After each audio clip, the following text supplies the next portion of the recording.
नमस्कार शेतकरी बांधवांनो, मी गणेश तायडे सह्याद्री ॲग्रो सर्व्हिसेस या यूट्यूब चॅनलमध्ये आपलं सहर्ष स्वागत करतो। शेतकरी मित्रांनो, आज आपण चर्चा करणार आहे आल्याचे जे बाजारभाव आहे त्याविषयी चर्चा करायची आहे। त्याचबरोबर आल्यामध्ये बरेचशा प्लॉटमध्ये बघतोय आपण काही ठिकाणी पाऊस पडतोय तर काही ठिकाणी पाऊस पडत नाहीये। तर पानांच्या ज्या शिरांमध्ये जे आहे का काही पिवळापणा आलेला आहे, काही शिरा ज्या हिरवा आहे, तर हे प्रामुख्याने हे कारण काय आहे आणि याच्यावरती सोल्युशन काय केलं पाहिजे त्याविषयी आपल्याला चर्चा करायची आहे। त्याआधी तुम्ही जर चॅनलला नवीन असाल तर चॅनलला सबस्क्राईब करायला विसरू नका आणि व्हिडिओ शेवटपर्यंत जरूर बघा।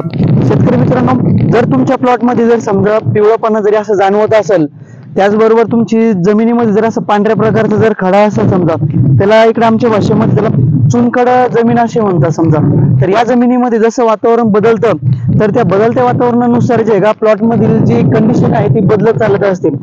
जर वातावरण जर समजा आपल्याला जर चांगलं जर मिळालं, कोरडं वातावरण जर चांगलं असलं तर प्लॉटची कंडिशन खूप चांगल्या प्रकारे असते।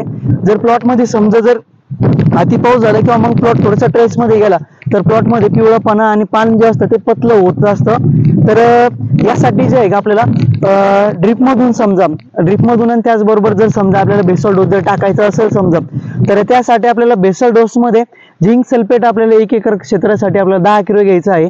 त्याचबरोबर आपल्याला फेरस सल्फेट घ्यायचं 1 एकरसाठी 10 किलो। त्यानंतर मॅग्नेशियम मायक्रोन्यूटन जे असतं समजा आपल्याला सल्फेट फॉर्म मधले ते आपल्याला 10 किलो घ्यायचं आहे। त्याचबरोबर समजा आपण लागवडीच्या वेळेला कुठल्या प्रकारचं आपण रासायनिक खत टाकलेलं आहे तर त्या अनुषंगाने यावेळेस आपल्याला फुटव्यासाठी जर घ्यायचं असेल तर आपण 1846 साधारणपणे 1 एकर क्षेत्रासाठी आपण 1 किलो आपलं एक बॅग घ्यायची आहे। सर्व जे खत आहे ते व्यवस्थित मिक्स करून आपल्याला ते प्लॉटला द्यायचं आहे। ते दिल्यानंतर आपल्या प्लॉटमध्ये ही जी समस्या आपल्याला जाणवते समजा तर ती आपली दूर होणार आहे। त्याचबरोबर जर समजा आपल्याला ड्रिप मधून जर द्यायचं असेल तर 1 एकर क्षेत्रासाठी आपल्याला 2 किलो आपल्याला मायक्रोन्यूटन द्यायचं आहे। त्याचबरोबर त्यासोबत आपल्याला मॅग्नेशियम सल्फेट 1 एकर क्षेत्रासाठी आपल्याला 8 ते 10 किलो पर्यंत द्यायचं आहे। जर आपल्या प्लॉटमध्ये आणखीन जर आपल्याला जास्तच प्रॉब्लेम वाटत असेल तर चिलिटेड झिंक 500 ग्रॅम आपलं 250 ग्रॅम आपल्याला द्यायचं आहे। त्याचबरोबर आपल्याला चिलिटेड फेरस ते आपल्याला 500 ग्रॅम द्यायचं आहे। हे सर्व औषधी एकत्र करून आपल्याला ड्रिप इरिगेशन मध्ये आपल्याला ते साधारणपणे आपल्या प्लॉटची वापसा कंडिशन कशी आहे त्या हिशोबाने आपल्याला त्याला ड्रिपद्वारे आपल्याला ते द्यायचं आहे।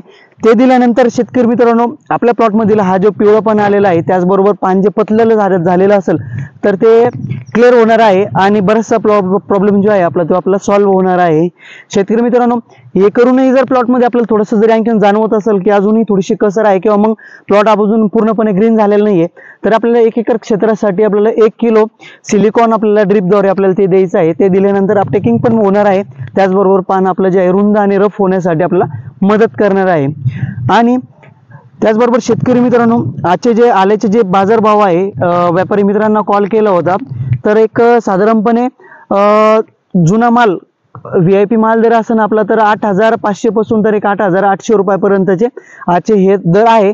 तुमच्या भागामध्ये काय दर आहे ते तुम्ही कमेंट बॉक्स मध्ये आम्हाला जाणू शकता।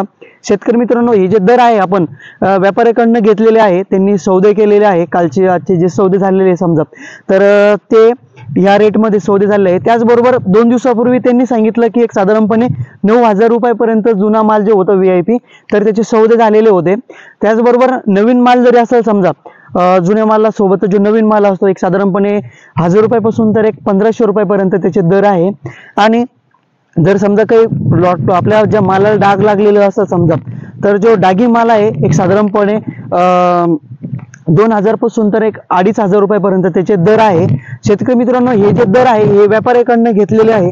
तुमच्या भागामध्ये काय दर आहे ते कमेंट मध्ये कळवा आणि व्हिडिओ शेवटपर्यंत बघितला त्याबद्दल धन्यवाद। चॅनलला जर नवीन असेल तर सबस्क्राईब करायला विसरू नका आणि इतर शेतकरी जर तुमचे मित्र असेल आल्याची लागवड केलेली असेल त्यांना अपडेट मिळवण्यासाठी व्हिडिओला पाठवण्यासाठी मदत करा। धन्यवाद।